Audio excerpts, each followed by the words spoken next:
All right. Hello, everyone, and welcome to this week's episode of the Prayer Room. I'm going to be your reader for today, Dr. Quintara Shakir, otherwise known as Huganzo, and I'm joined here with my lovely co-host.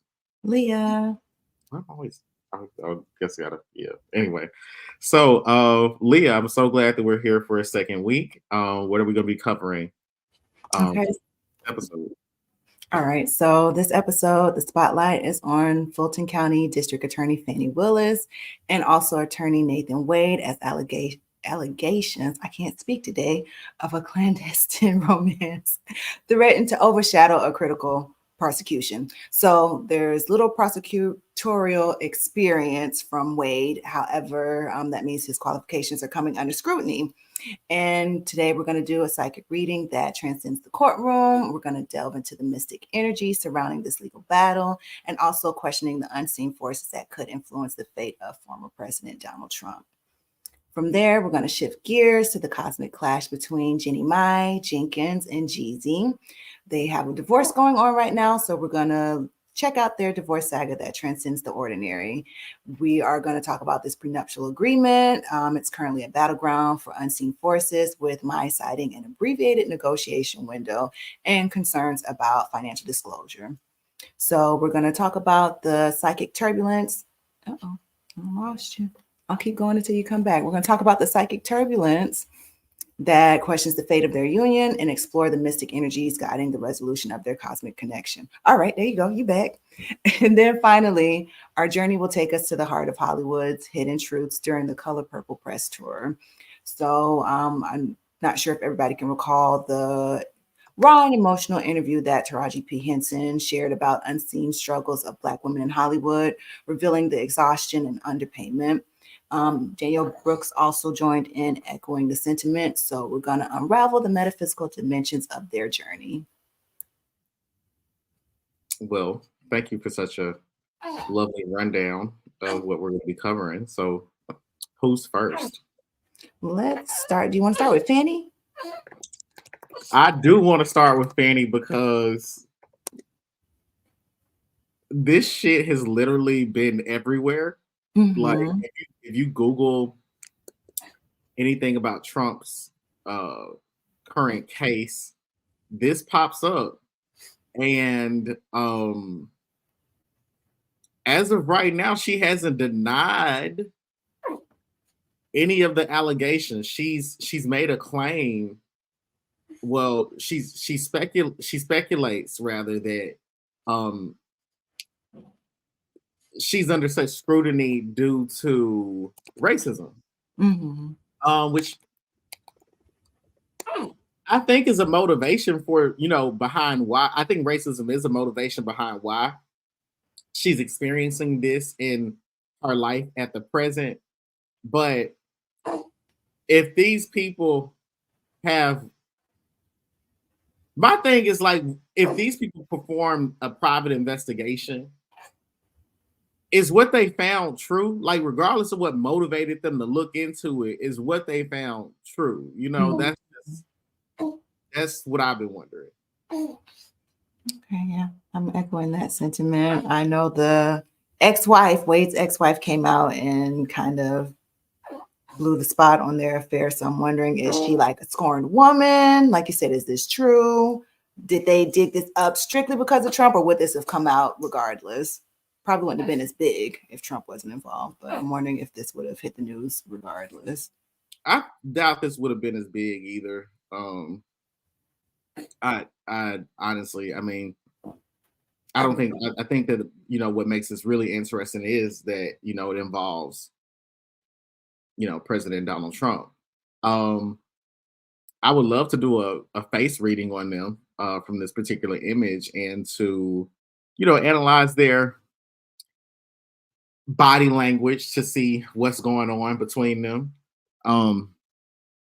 I think he's handsome. I think she's attractive. They look good together. So, I could see why they would be into one another, and they're both attorneys. But I'm not going to do a face reading. I really want to see what, I want to know what questions you have.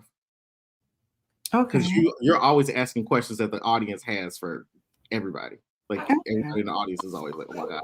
She asks the best questions. Thank you. I appreciate that. I'm just nosy. That's where the questions come from. But I'm curious, how did this affair begin? Well, What are let's the see. sort of messy details about that? Let's see. They meeting at the Red Roof Inn down the street from the courthouse. Like, how is this going down? Well, I think the better question is not how did the affair begin, but if there, we got to word our questions correctly because these are both attorneys. But if there is an affair, Gotcha. I Okay. might have it began. You know An what I'm saying? alleged affair. Yeah, alleged affair, Okay. alleged extramarital affair.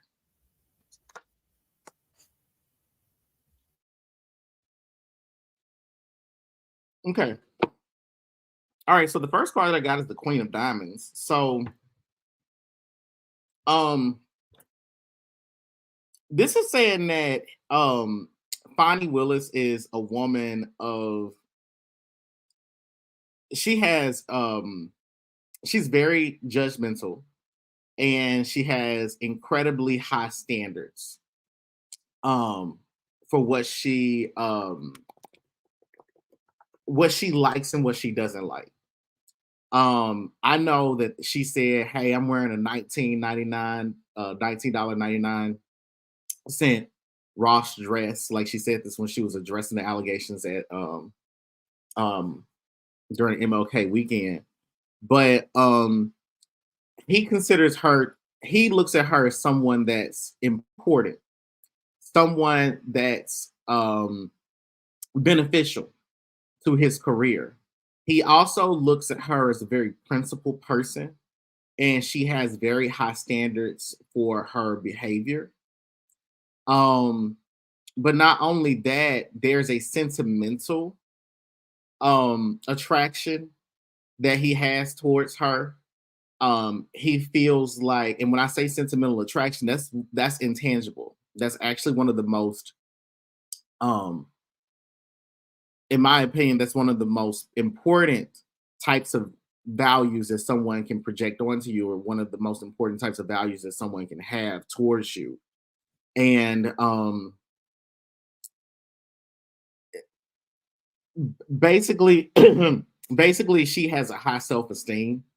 He has one too, but really, he estimates her monetary value. He, I mean, that's, I mean, if you get what I'm getting at, like, um what they both bond about is that they have very important ways of living and working, that and they both share um similar priorities with each other. And Fani has these very defined in ways about she has very defined ideas about how people should and should not act. And she's very purposeful behind everything that she does. So this would mean that um, you know, they both saw each other as desirable.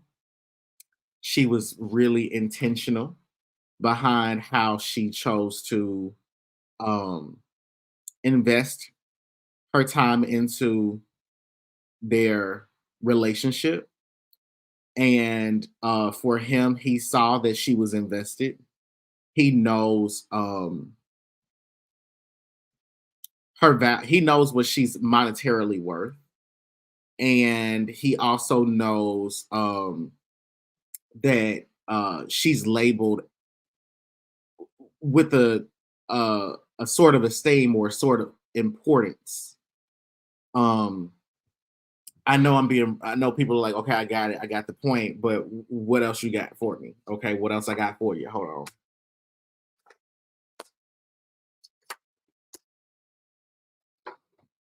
So the relationship starts with them both finding mutual time to make free time with each other. Now I'm gonna put y'all up on some game. Just because somebody's free doesn't mean that they're available. Okay. So they found ways to be available to each other when they had free time. Both of them are inundated with a lot of work responsibilities, and both of them really care about their career success. They are both hypersensitive towards making sure that the people that they are trying to date or trying to be in a relationship with are not going to compromise their work success.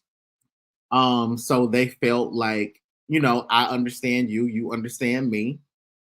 We both put our work priorities first. We have a responsibility to the public. I almost feel like I sound like her right now. And um that's what they both cared about. Then I have a four of diamonds, which indicates that um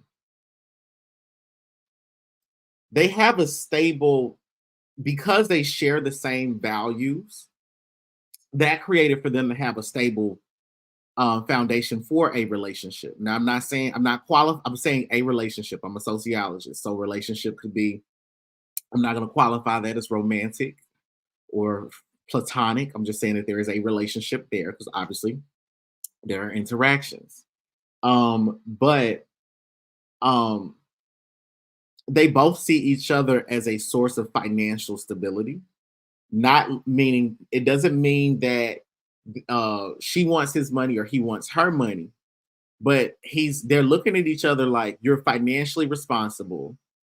You have you uphold the law. Um, you're very professional, and you won't do anything in this relationship to undermine my career or to slow down my financial trajectory or to throw my financial trajectory off course. Now there's a seven of spades here. And that seven of spades indicates a blockage, particularly a psychological blockage.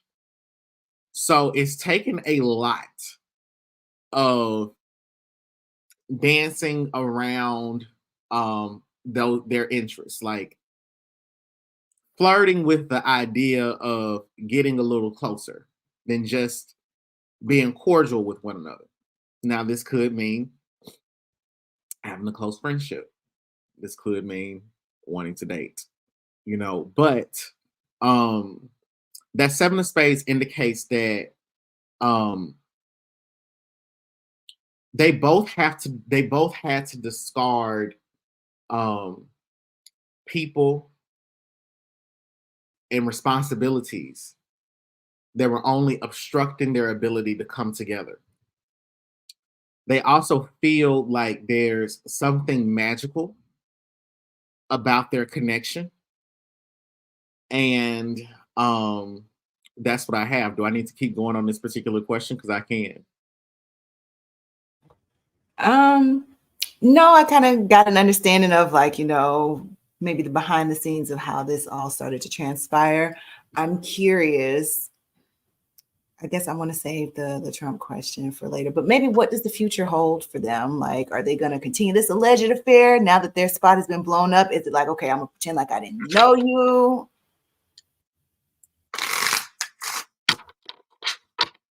Man, when I tell you 20 minutes can really fly by quickly, because we got to do 20 minutes first. So hit the skull emoji if you're watching this.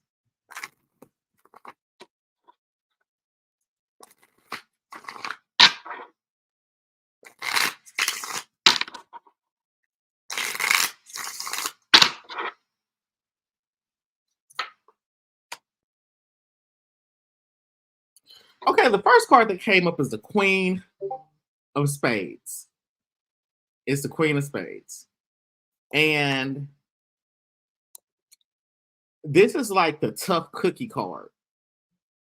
So this means that they're both going to make really, and it's a queen, so and this means that this is internal. So they're both going to take really, really great effort to conceal the truth behind their relationship with each other. And that queen indicates that they are right now still nurturing what they're in regard to the authenticity of their relationship. They're still actually nurturing it behind the scenes, but they have to be incredibly disciplined, making a really great effort, working really, really hard um, to make sure that their reputations aren't compromised. Now that this means that they're putting forth a lot of there's an energetic expenditure towards a lot of physical and mental effort um, that they are putting towards not being bothered by what's happening and not letting it interrupt or interrupt what's happening or to distract them from trying to grow and multiply the goodness that's in their relationship. Um, the Queen of Spades also indicates that Fani Willis is going to keep um, a very professional tone about everything. She's not going to she's going to follow the law. She's not going to say more than what the law requires for her to say. He's not either.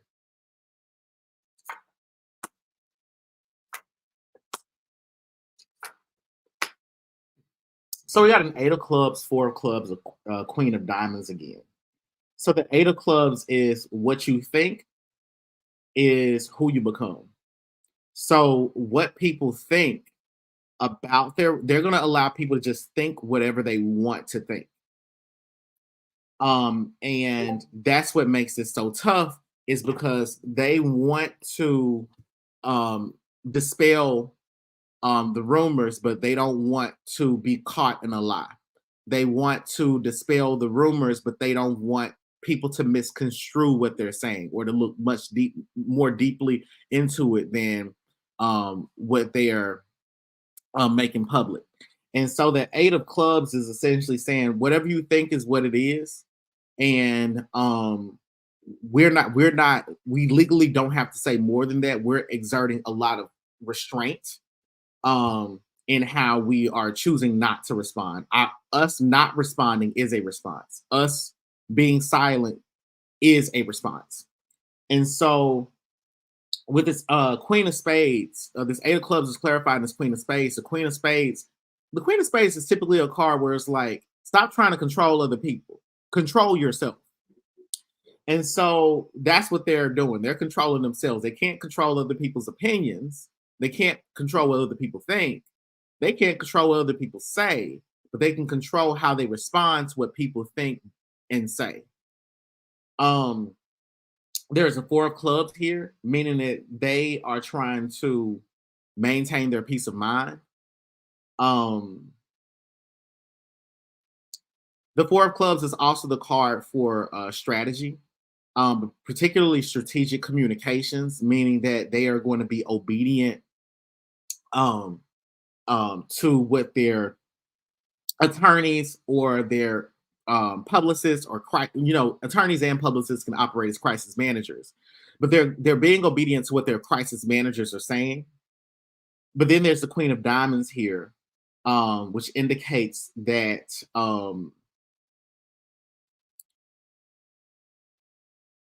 what is on the line are the financial. What is really up for scrutiny are the financial transactions that were made on Wade's behalf and how those transactions are connected to Fani. How did she benefit from that? She's really upset that the money got wrapped up into all of this because she doesn't want she knows that the way that she's used the funds from her perspective is legal, but she wants to comment about that, how she paid this person, how much she paid this person. That's what she really wants to address. And that's what's bothering her the most. And that's what they're talking about the most, which is, I really want to say something about how I paid you or what I paid you. I really want to educate people about why I paid you, what I paid you, and what you're getting paid for. but she doesn't want to continue satiating the interests of the general public, so she has to remain silent. Okay. So, before we wrap up, I'm just curious, will this have any type of impact on the case against Trump? Now I'm gonna say this as someone studying the law.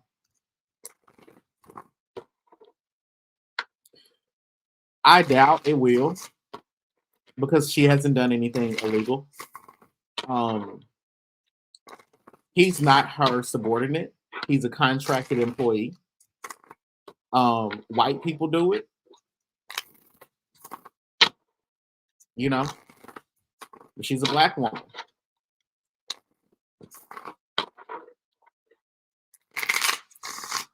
So I don't know. I don't legally. This is not illegal. But let's see. Will this have any impact on the case? Queen of Clubs. This is just going. So there's going to be a lot of. So people are going to say and think things about her, to diminish her credibility as an attorney, and as they're going to say that she's stupid, or because the Queen of Clubs represents a very intelligent woman, a very psychic woman. So they're going to say, she should have known. Her intuition should have told her that this wasn't right, or this, the appearance of impropriety indicates impropriety, right? And that's just what she's going to have to manage. The position that she's put in is that she is going to have to, at some point, address this, but it may be through a filing of a motion, because this is the Queen of Clubs. This is a very intelligent person, so this is her response may come through a motion. But really, she's just being targeted in this. And it's kind of a warning shot that, we don't like what you're doing.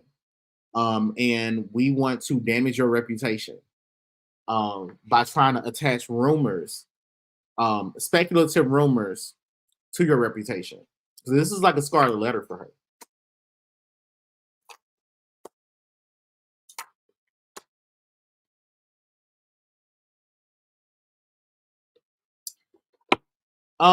This is going to create a lot of chaos, though, for her. This is not even so. If this doesn't have any effect, because they want this case to be dismissed. In my opinion, I don't think this will be dismissed. I don't think that this will be dismissed. I'm not on those grounds. But this 5 of Clubs indicates that there's going to be that she's going to have to improve her tactics and the strategies that she's employing to prosecute this case. This 5 of Clubs indicates that they're going to continue trying to throw things at the wall to create intellectual chaos for the legal system, or they're going to try to find some issue that should suspend the case and probably push it to the Supreme Court. They're working overtime to find something to pause the prosecutorial process. But preceding the 5 of Clubs is an 8 of Diamonds, which indicates that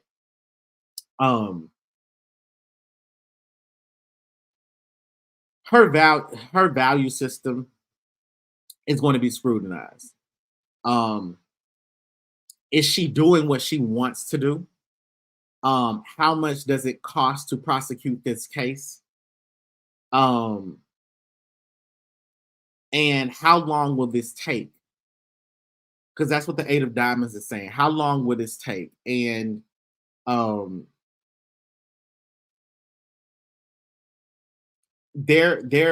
she's going to lose some esteem because of this. But the 10 of Hearts being here is saying that the law is interested, like in terms of her legal interest. This 10 of Hearts is saying that she has a lot of favor on her side. this won't damage the case. This mainly damages her reputation with the general public and whether people will consider continue having seeing her in a favorable light. But I know you know a lot about the Ten of Hearts because you're a Ten of Hearts. Okay. So I'm glad it won't necessarily impact her ability to see this case through to the end. Doesn't seem like it's going to get thrown out. So I guess that's one of the things that we'll continue to watch and see if there are any additional developments, just in case we need to do a follow-up. Yeah, definitely will. Okay. Definitely will.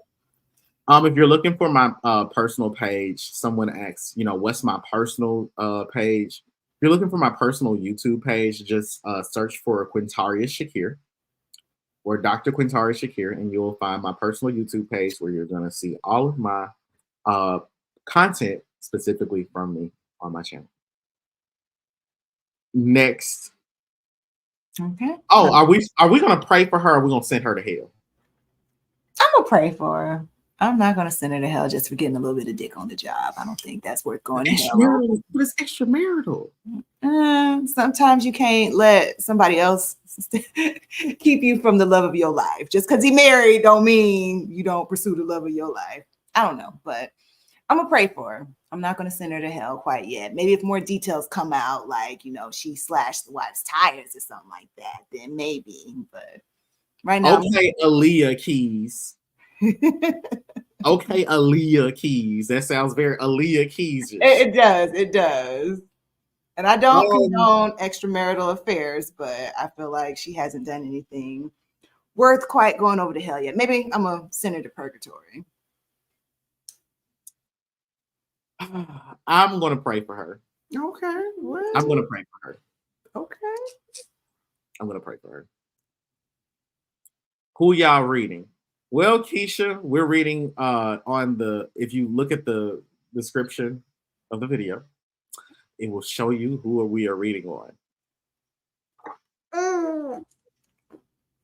All right, so we're going to shift gears from Fani. And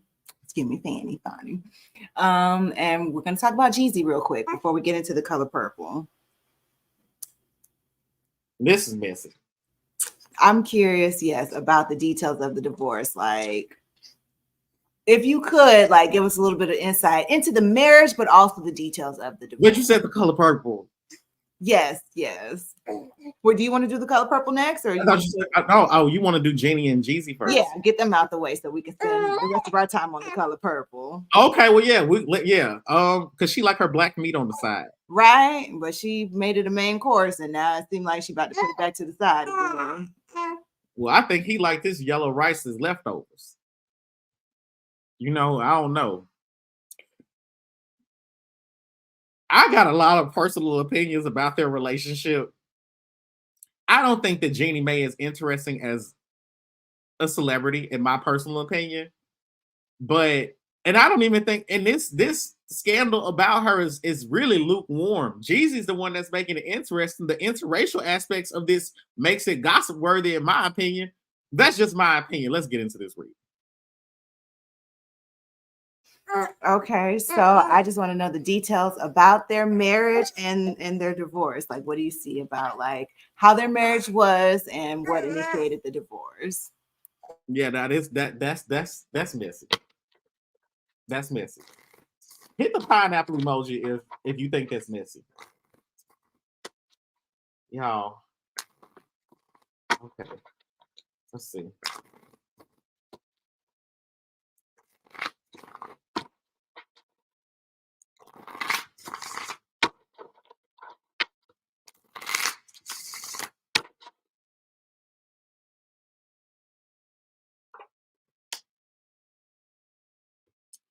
I got a 6 of spades. So they have a karmic relationship with each other, so that would essentially mean that they were destined to be together. And this would I'm assuming that this would be about their child, about their destiny. Their child is probably going to do something really important. I mean, we'll find out when they, get older. But their child will probably be someone of really great importance, not just for entertainment or celebrity reasons, but this is an indicator that this person has a destiny to help um, uh, their generation in some way. But in regard to their relationship, um, abusive. From the Six of Spades, it's a I'm gonna get you. A lot of vindictive energy. Because the Six of Spades is the card of karma, and it's like whatever you do to me, I'm gonna do back to you. Whatever psychological space you put me in, I'm gonna put you in that psychological space. And I don't know who initiated things, and we'll do some clarifying, but this is an indicator that they are both tit for tat with each other. Okay.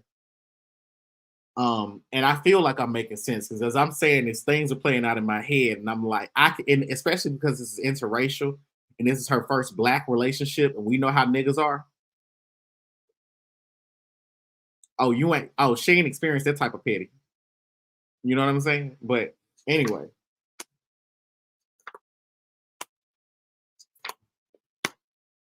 So from the beginning, um, when she didn't like things, and this is in the beginning, when she didn't like certain things that he did, she was threatening to break up. Okay. And I gotta ask, hold on, let me get some more context into this.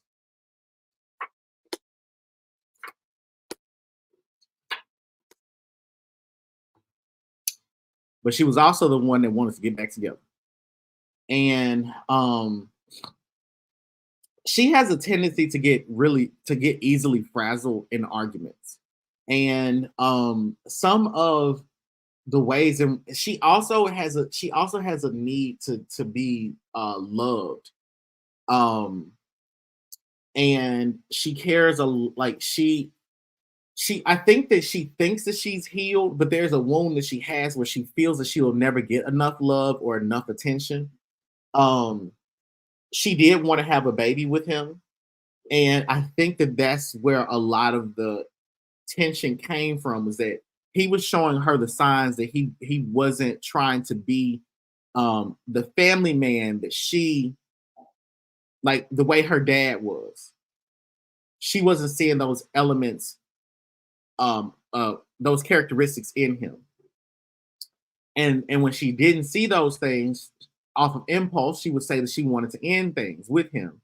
But due to the karmic relationship that they have, the lust that she felt for him, she would fall back into, you know, wanting to get into a relationship with him or wanting to be together with him. His disposition was, I like you, but I'm not going to chase you. And that made her, and she's someone that's always self-reflecting. So she probably had legitimate reasons to leave, but because she self-reflects so much, and her need to self-reflect is overactive, she would fall on the sword and say, well, maybe if I didn't do this, or maybe I didn't say this. She accepted too much accountability to the point that she mesmerized herself into thinking that she was wrong. There were things that she did wrong. She would apologize, and then they would get back together. Meanwhile, he was still, his disposition never changed. He never self-reflected. For him, it was like, I'm being myself. This is your honest reaction to me being me. I'm glad you got yourself in order. Am I making sense? Okay. So there's a five of diamonds here, meaning that she spent a lot more time improving herself in the relationship than she did improving her career and her financial trajectory. And she wanted him to hold her in high esteem, the way that she perceived her dad to hold her mom in high esteem.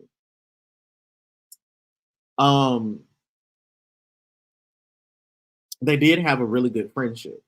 Like as friends, they worked out really, really well. And their lives, the culture of their lifestyles are different, but they're both very laid back, open-minded, and adventurous people. And so they were both willing, and it's like they cooperate very well together as friends. There is a genuine friendship there. But there's an ace of spades here, indicating that there's a hidden agenda that they both had. And but their friendship brought them such peace of mind that they overlooked that both of them had a hidden agenda. But they did argue a lot. But when they argued, the times that they argued and she didn't immediately jump to wanting to break up, they were able to reconcile their differences and find creative ways to keep the relationship going.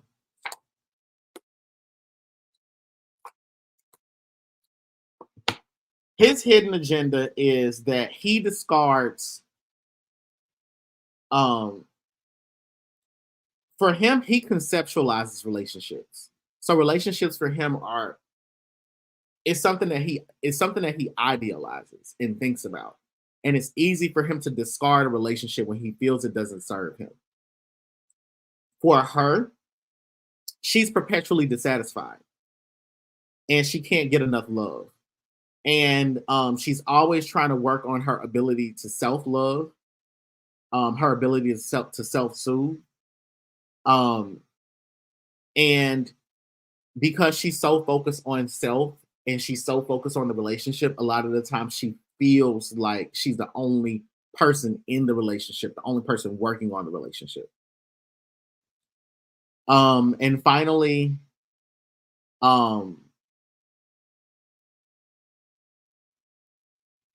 she talks a lot. A lot. A lot. A lot. A lot. Like she's always talking about something, or she talks a lot like she be spilling their business. She's loquacious, not a gossip. But she has a lot on her mind. She likes to feel heard. Not so much validated, because she likes a good debate. But she likes to talk. She came up as the queen of clubs. She's really smart. And she requires a lot of intellectual stimulation. She talks a lot. And I mean, he liked that about her. He felt that she was really intelligent. And also there's a Jack of Diamonds here. He felt like she should monetize her desire to talk, her need to talk a lot. So maybe he was making suggestions of her doing certain events, getting on certain podcasts, doing news reporting, whatever. But the advice that he gave to him, he's a really good businessman. He has a keen eye for helping to develop entertainment talent. That's what the Jack of Diamonds is saying. He'll help you to make some money. Then there's a nine of hearts here that they both, again, love is a concept to them.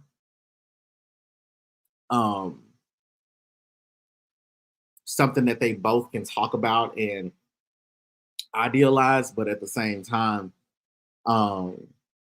like performing love, doing love. There were times where she got frustrated with him and wanted to end the relationship, and that didn't feel loving.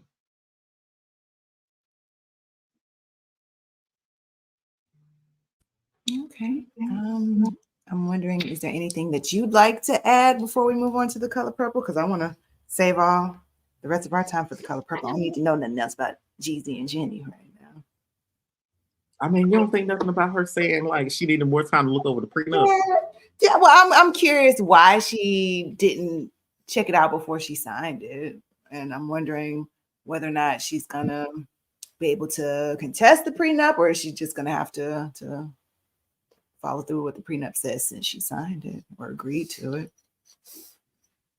I think we should just come back to her in a part two if we feeling it, because Okay. I don't feel like you feeling that. I don't even feel like the audience is feeling it. And if y'all are feeling this, post more comments about Jeezy and Jeannie Mai, and we'll come back with the part two. Maybe I'll come on my own in my own time, and cover Jeezy and Jeannie Mai. But I already said I already told y'all what I thought about their relationship. So, I mean, what I thought about them as about their relationship in the media and my interest around it. Let's get into The Color Purple. Okay. So we know like there's been some allegations behind the scenes about what's been going on with how the cast was treated, some of the things that they had to deal with and go through. So I'm wondering, was it that bad behind the scenes, or was it even worse than what we've been told?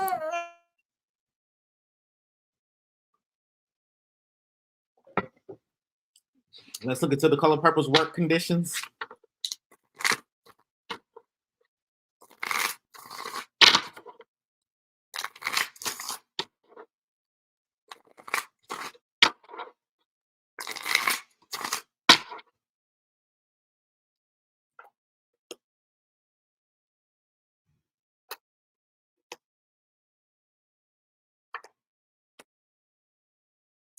Okay, as far as the work conditions go, I got the King of Diamonds.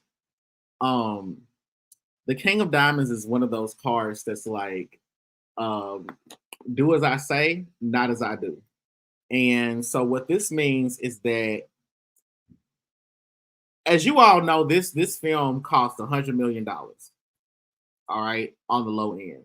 But really, what that King of Diamonds is trying to say is that even though they invested a lot of money into this particular project, for the people that worked on the set, it's like, yeah, you all are getting paid, but what are you all's work conditions like, right? So it's like, imagine having a job as a professor at Howard University, and you're making $200,000, but the students are talking about the dorms. It is actually is real, right? The dorms are infested with roaches. There's black mold. And imagine your office is really tiny. So it's like, there's salaries and then there's resources, right? So it's like they had the money to they were paying a lot of people, and the things that they were budgeting for were legitimate expenses. However, the resources that the people had available to them, the ecosystem that was created, it wasn't well managed. And the way that the corporation responded to them was more of a shut up and work sort of situation. Like, we're already pumping out a lot of money, but let me look and see a little bit more.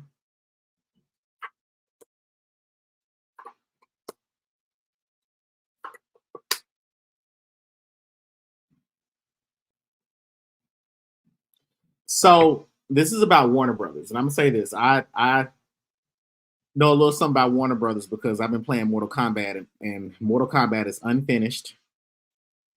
Warner is the distributor, and fuck y'all, Warner Brothers, for what y'all are doing in NetherRealm Studios and ruining my goddamn favorite fighting game franchise. But I have the Joker card, which indicates that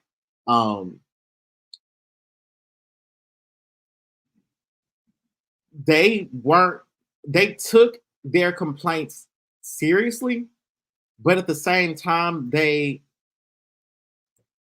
felt like you can't have it both ways. Like, you got to choose one or the other. Like, you either want money in your pocket or you want us to treat you like royalty, and in addition to that, like, we're doing the best that we can. And that's what they're thinking to themselves. I'm not saying this is justified or whatever. Then there's an 8 of diamonds. So it's like, they're looking at this. It's like, just because we got it, does that mean we got to spend it?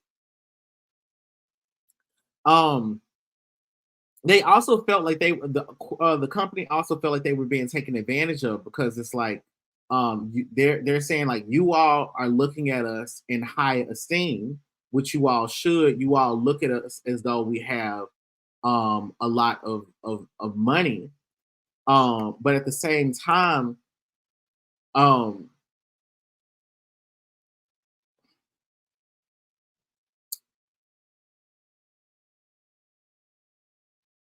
what what are we going to get for the return on our investment? We're treating you how we feel this our investment is gonna be, what the return that we're gonna see on our investment, right? I hope I'm making sense. They're basically saying that we are paying you, you are demanding from us a better ecosystem. The reason that we have not been very attentive to what's happening is because we think you all are trying to game us out of more money, and you all can't even prove that you are going to produce a return on this investment. But then there's the two of hearts here, indicating that they improved the work conditions. Now the two indicates union. The heart indicates emotion. Now this ain't a union of love. This is literally talking about a union. We want to appeal to you all and appease you all because we don't want y'all going to the union. Now, then I looked in to see, are Taraji's experiences, what she's saying, is that accurate? The Nine of Hearts, yes, is accurate. She is the Nine of Hearts. She had, she fell in love with the script. She fell in love with the plot. But now she's really, the Nine of Hearts, disappointed. She's tremendously disappointed, and she's got to get her feelings out about what she experienced. That's what she's honestly just telling what she feels. But I'm gonna see, is what she's feeling rooted in fact?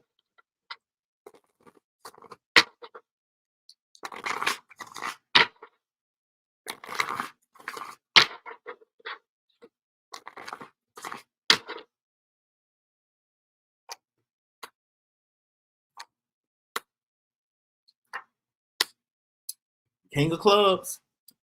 She telling the truth, and she's spilling all the tea. She has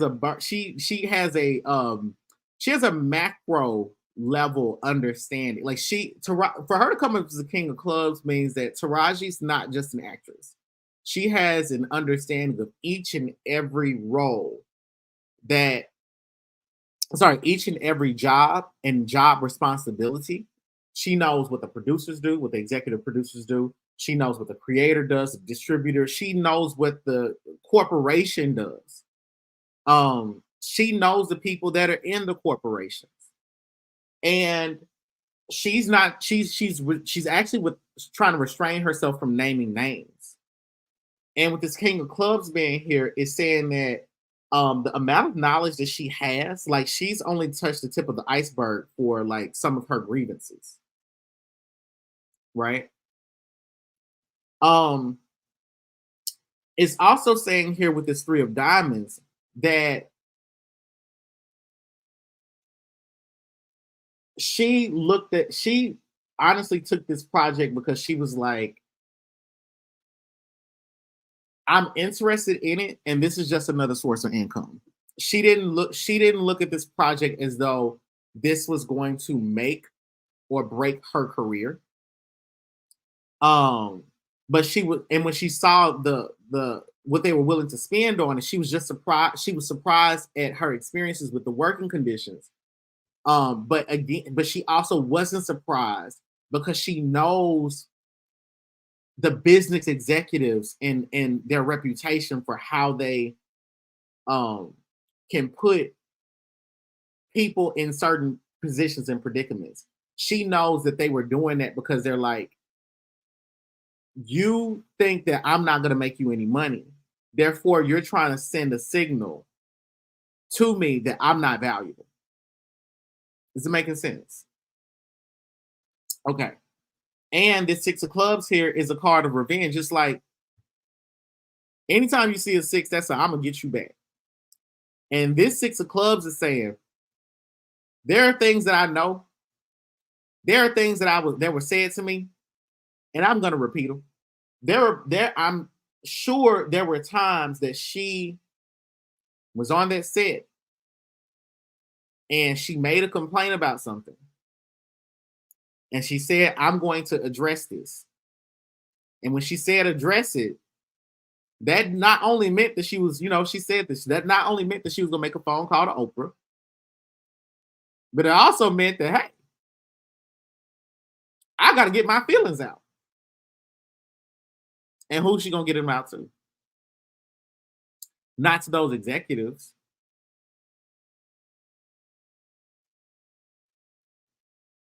Okay. Now we have a queen of diamonds indicating, I was asking what is Oprah's responsibility in this. Oprah was just financing it. Oprah was there to multiply the value of the project. So this means that she was there to help them acquire more money, to push for them to get more money. She does value the cash. She really does care about what they were complaining about.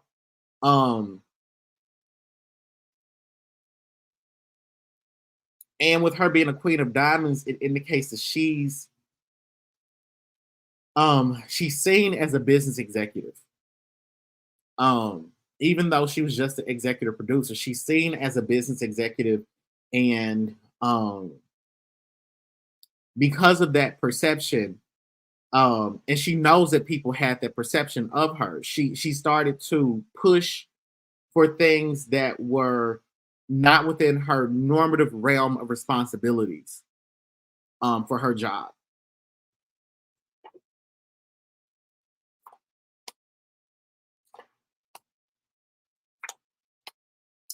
Ten of clubs. She actually received a lot of complaints, a lot of phone calls, and this is because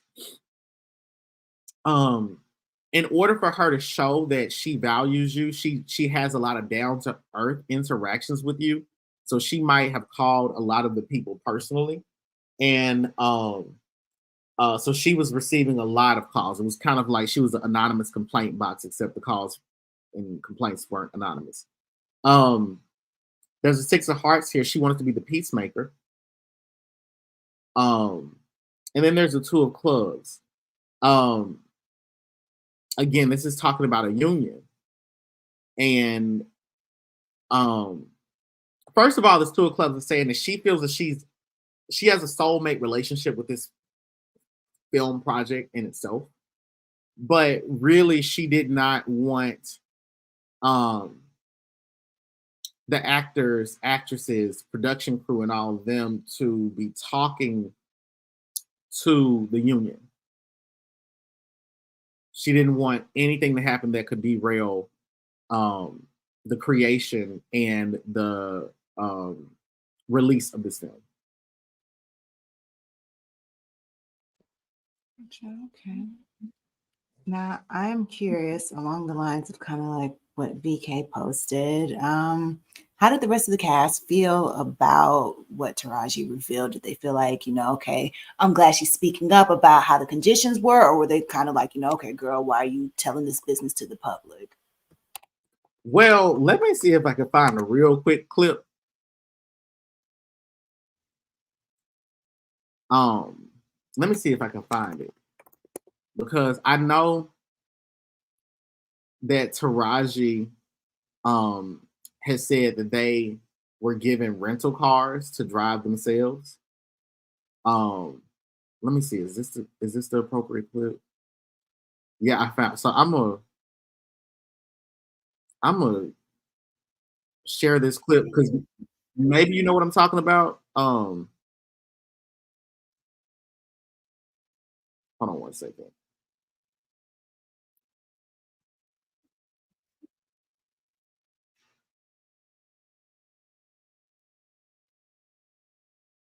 Okay.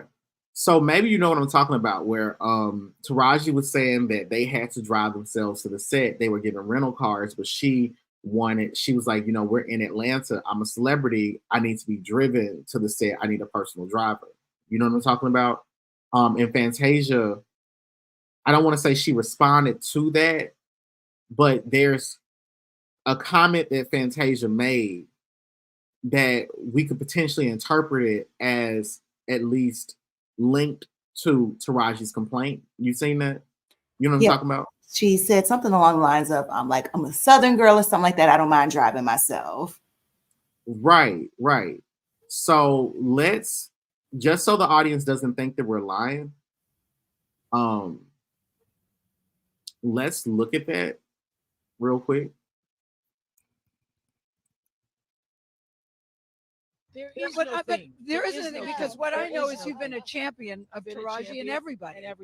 And that's the only point that trying to make sure that everybody got exactly what they needed. First of all, I am a producer. Scott is a producer. Yes. We are not the studio. We are not the studio, okay? This is my first time getting a Golden Globe, and I do not want to miss that carpet, y'all. There isn't anything, because what I know. So we have that one clip, and then there's this other clip. One second.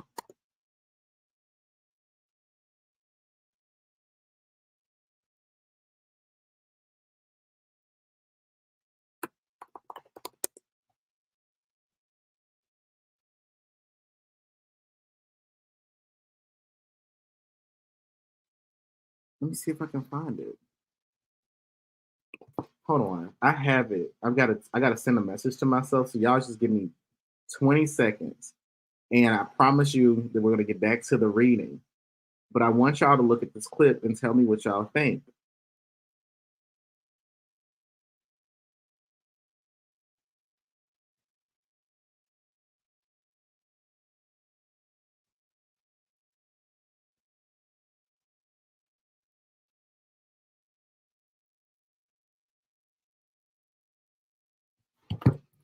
Okay, I have it here.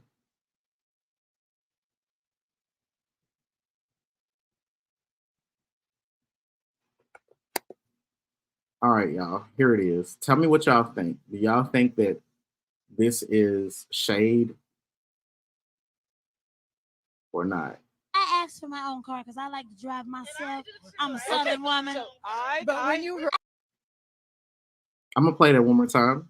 I asked for my own car because I like to drive myself. I'm a Southern woman. Now I'm gonna play it one last time. I asked for my own car because I like to drive myself. I'm a Southern woman.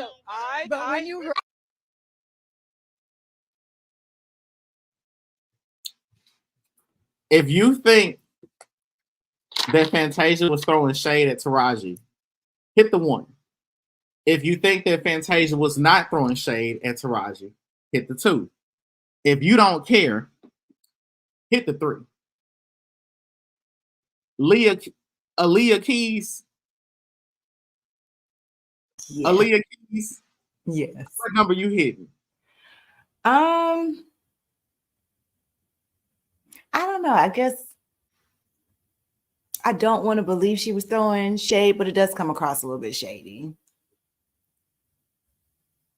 So is it 1 for throwing shade? I'm gonna have to hit like a 1.5. A 1 point. Yeah. Oh my god. Oh my gosh. I think it was shade. I'm gonna have to hit the 1. I'm gonna have to hit the 1 on that one.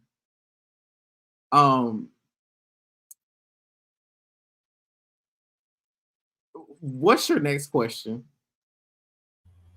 Someone had a good question before we start to wrap up about like what is it like working with Oprah? Do you want to address that, or do you kind of want to keep it strictly Color Purple, nothing else? I mean, you got a Color Purple question? Well, or I answered everything. I'm curious. Yeah, you did answer mostly everything that I had. I am curious. What it's like? I am curious what it's like working with Oprah. I am curious if Danielle Brooks is gonna win the award for her category. But did we reveal how like the rest of the cast outside of Fantasia felt about what Taraji was talking about? Oh, that's good. Okay. Let me see if I can get all those in. We'll try to kill them all in the next 10 minutes. I know you gotta go.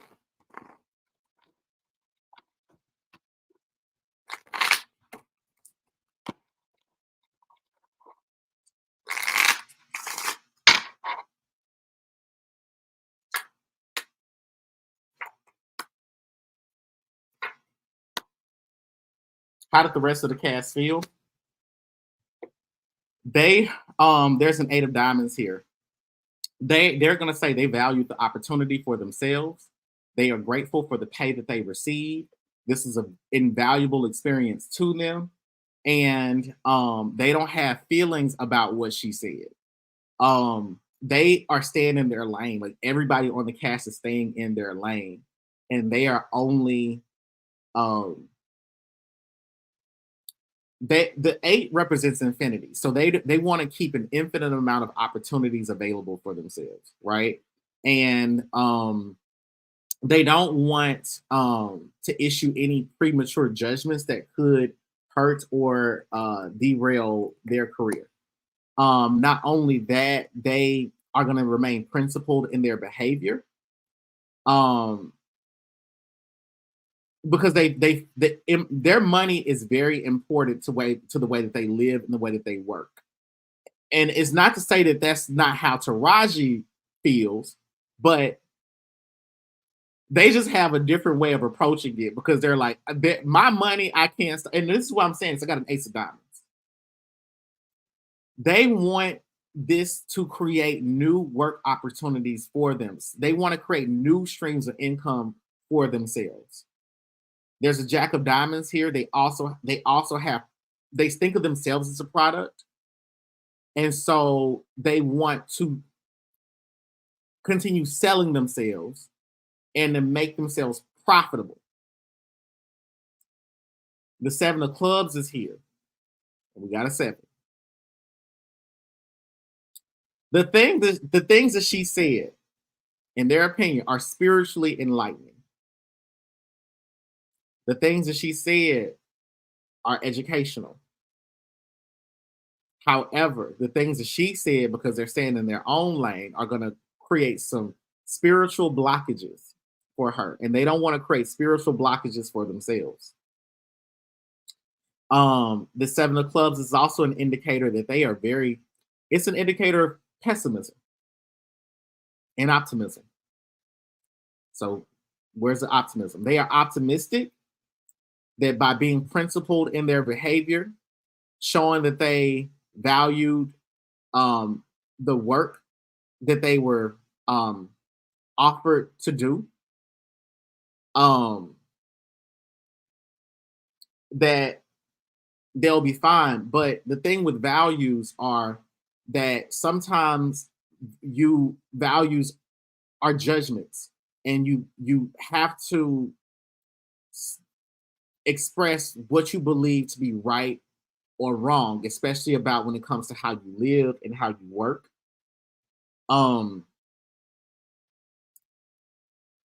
They don't think that more work is coming to Taraji for what she said.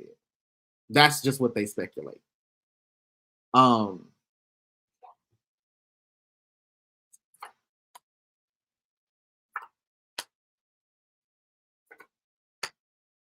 King of Hearts, they're going to try to they're definitely going to try to maintain their relationship with her. They want to take a more dominant approach in it, and in their friendship, and say more to her, and to try to douse her with water so that she stops sizzling. There's a 10 of clubs here.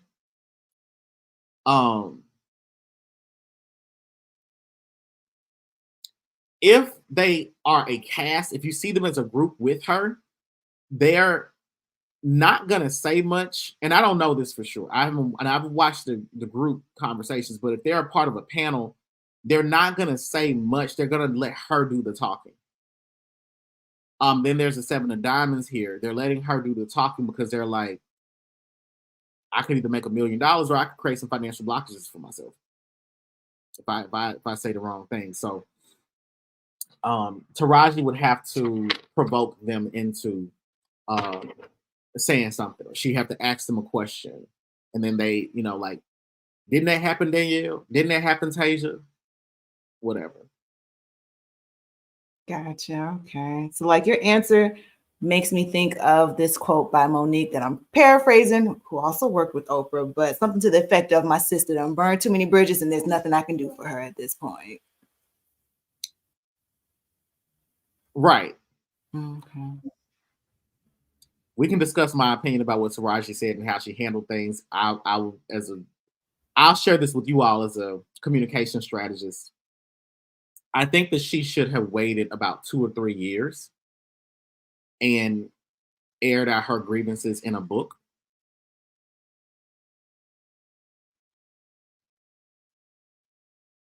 I think that her silence about certain things could have spoken a lot louder than her speaking about pay inequity. I think that she's put a scarlet letter on her back. But at the same time, that's just what I would have told her as a strategist. But, I don't have no dog in that fight, and you can't change the past. But I am grateful that she let us see beyond the veil, and that she placed Black women's pay inequity into the mainstream's consciousness, and that was a topic of conversation for 2 or 3 weeks.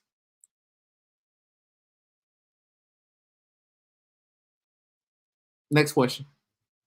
Okay. So before we conclude today, I'm curious, do you want to answer the Oprah question or do you want to save it for another time? I'm curious, do you have time to listen to the Oprah answer, or do you want to save it for another time? I feel like I can listen to it. We got enough time. I mean, we done already 7 minutes over. Okay, well, we can save it. We can start our next. I'm just throwing it out there. I don't mind. Okay, if you don't mind, I don't mind. Then we'll wrap up. Okay.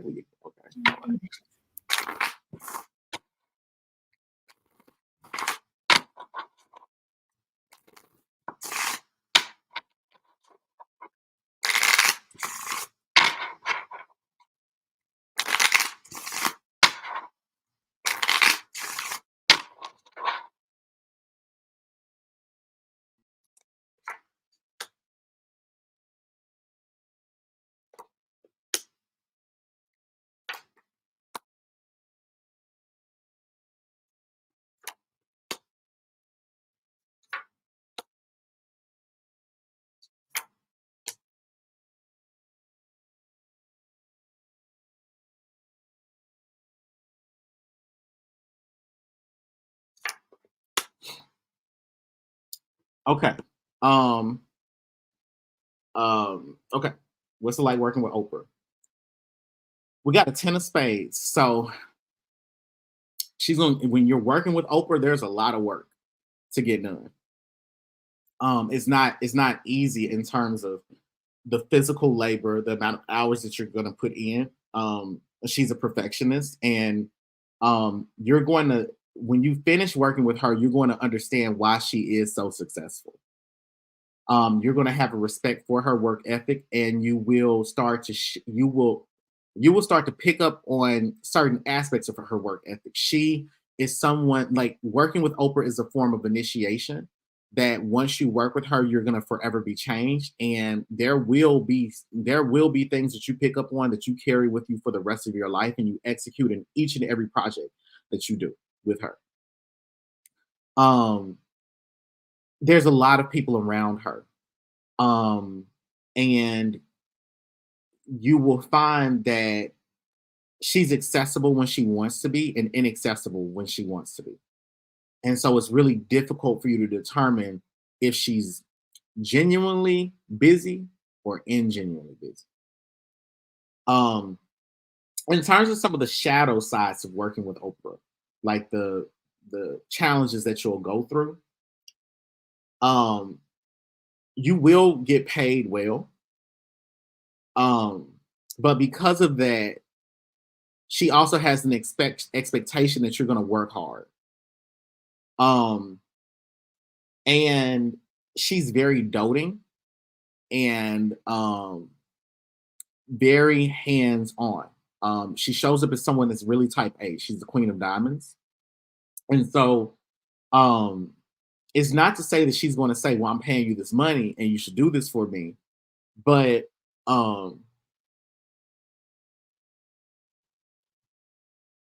she has ways of holding over your head what she's invested into you to make you feel more compelled to meet her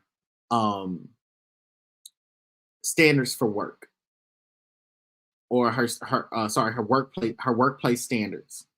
And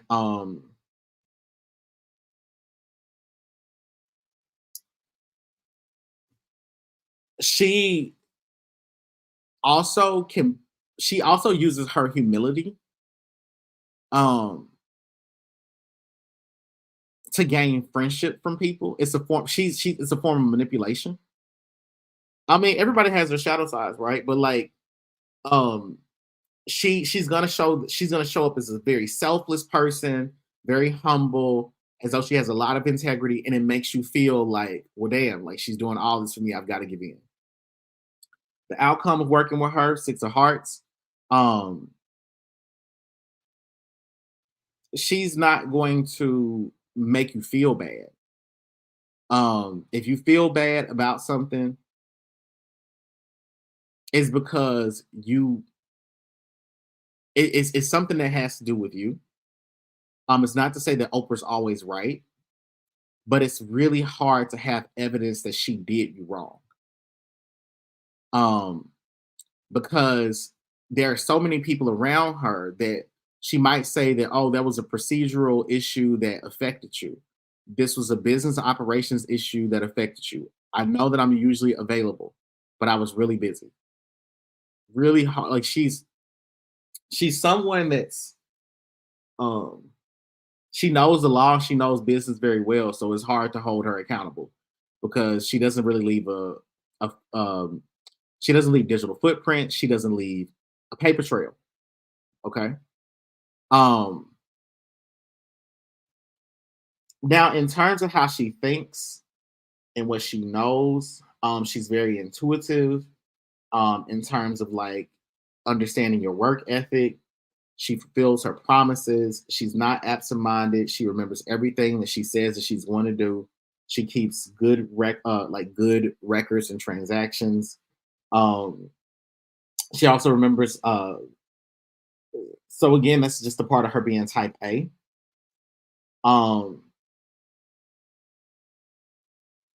She initiates your mindset into a higher realm of thinking. So if you are someone with an impoverished mind, she's going to enlighten you.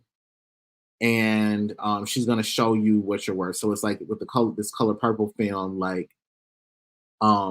if people are calling her Mama O, it's because she's showing them like, this is what you deserve. This is, you deserve extravagance. You should think more grandiose. Your prayer should go for the gusto. In terms of how she deals with crises, it's a lot of strategy that's applied, but she can be really vindictive. And it's going to show up in her business practices, right? So, for example, there were rumors that Whoopi Goldberg and Oprah didn't like each other and that they were fighting with each other. I don't know if you heard about those. But I think there was maybe a news article that covered it. Let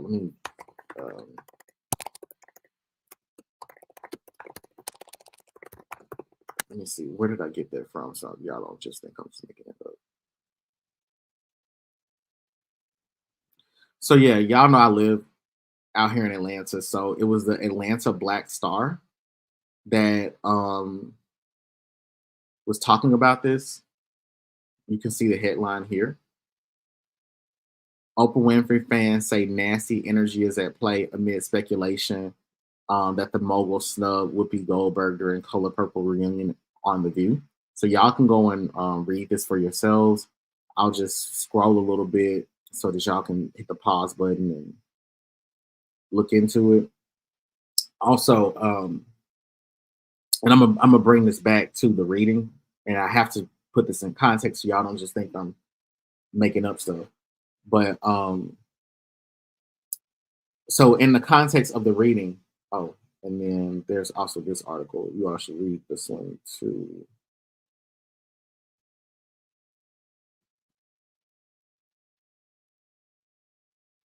Oh, these are about sorry, these are different rumors. Sorry. But yeah, I saw that in Atlanta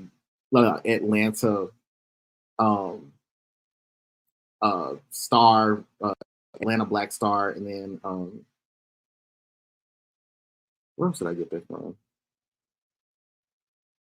Anyway, the point is that in terms of handling crisis, she's going to respond. She can be vindictive, or she's going to respond to everything. That's the best way I can put it. She's not. She may not respond with her words, but she will respond with her actions. And some of the ways it shows up are that if you look at the date on the Atlanta article, you will find that maybe a few days after that Atlanta Black Star article came out, the Oprah Winfrey channel published this video, and I'm just looking at this as a crisis manager, right? The Oprah Winfrey Network published this video of Whoopi Goldberg and Oprah Winfrey squashing a beef. You can look at it on YouTube. They posted it. Today is January the 25th, 2024. I'm pretty sure that was posted within the last 30 to 40 days. And you will see that's what I'm saying. So she responds in these very strategic ways that read as professional at best and passive aggressive at worst. Now, in terms of the karma that you'll experience working with Oprah, there's a 9 of diamonds here. You might just feel like the money ain't worth it, right? You might just feel like you sold your soul. You might also feel like even though you were paid a large sum of money in that moment, in the long run, was it worth it? It will have you questioning your values. Again, these are just some of the negative parts of working with Oprah, and then some of the good parts of working with Oprah, allegedly. And that's what I have. Okay. I feel like that was really insightful. Do you have an Oprah reading, just like on Oprah period, or is that something we might need to put in the works? We need to put that in the works. You need to give me them questions so we can do an Oprah reading with just the hands. Okay. All right. And the HD camera and the microphone. Okay, so that's on our to-do list. Mm-hmm. So I have a question for you. Are we sending Jeezy and Jeannie Mai to heaven or to hell? They can go to hell for all I care. I don't care. I don't care either. I'm gonna leave it up to the audience. If y'all think that Jeezy or Jeannie Mai need to go to heaven, press 1 if you feel like they need to go to heaven, and press 2 if you feel like they need to go to hell. Now let's talk about the Color Purple cast. Let's go over these people. I'm gonna just name some people, and then you're just gonna say heaven or hell. Okay. Fantasia Barrino. I'm gonna send Fantasia to heaven. She's had enough hell in her life.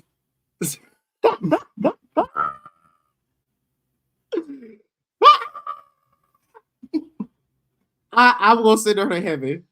Okay. Danielle Brooks. I'm gonna send Danielle to heaven. I like Danielle. Taraji P. Henson. I'm gonna send Taraji to heaven. I feel like she put herself through hell by revealing what was going on behind the scenes, so she needs a little bit of heaven in her life. Taraji, I'm only sending you to heaven because I got some sympathy. And hear me out. You shouldn't, as a crisis manager, you should not have aired that out. However, I'm a person.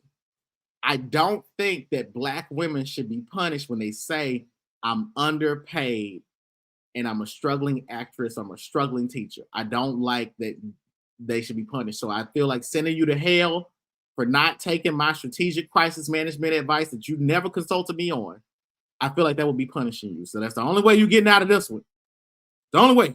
You got one more time, and I'm gonna send you to hell. What about Oprah? And that's what I was about to ask you, Oprah Winfrey.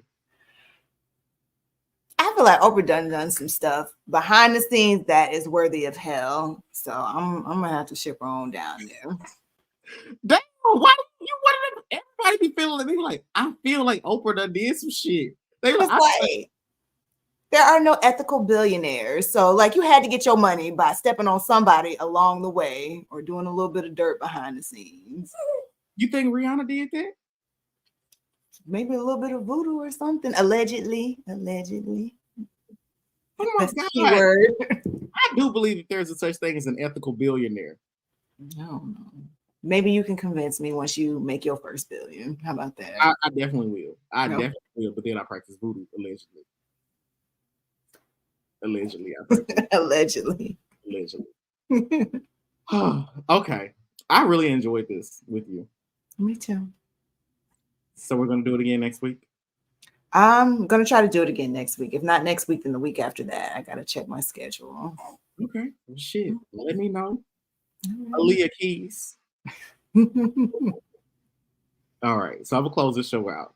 So with that being said, you all, I want to let you all know to go to blackspectrumnetwork.com/Black History Month. I want you to look into the description below. I'm going to enlarge myself. I want you to look down here. Go to blackspectrumnetwork.com/Black History Month. Okay. And I want you all to get your $75 spiritual reading. Okay. This is a $75 reading. We have different readers on the staff that are willing to do these readings at this particular price point for Black History Month. So please come and get your reading. And we read for people of all races. Okay. Not just Black people, people of African descent, any of that. Okay. We read for everyone. All right. So I also want you all to check out my private Discord channel. Okay. I also want you all to come to my private Discord channel. Please. Please. Will you all come? Because that is where I teach classes. We have rituals. We have multiple choice quizzes. All of that. Okay. And other than that, I want you all to subscribe to the channel, like the channel, okay? I mean, like the video, subscribe to the channel, hit the bell button so that you can always get our updates, and make sure that you follow my other channel, Dr. Quintari Shakir on YouTube, where you can get readings specifically from me, but I mainly am the person that does the readings on this channel.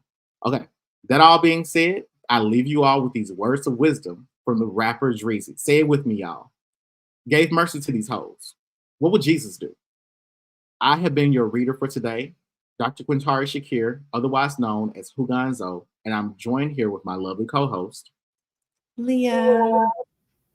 And I want you to remember that the truth is always collaborative.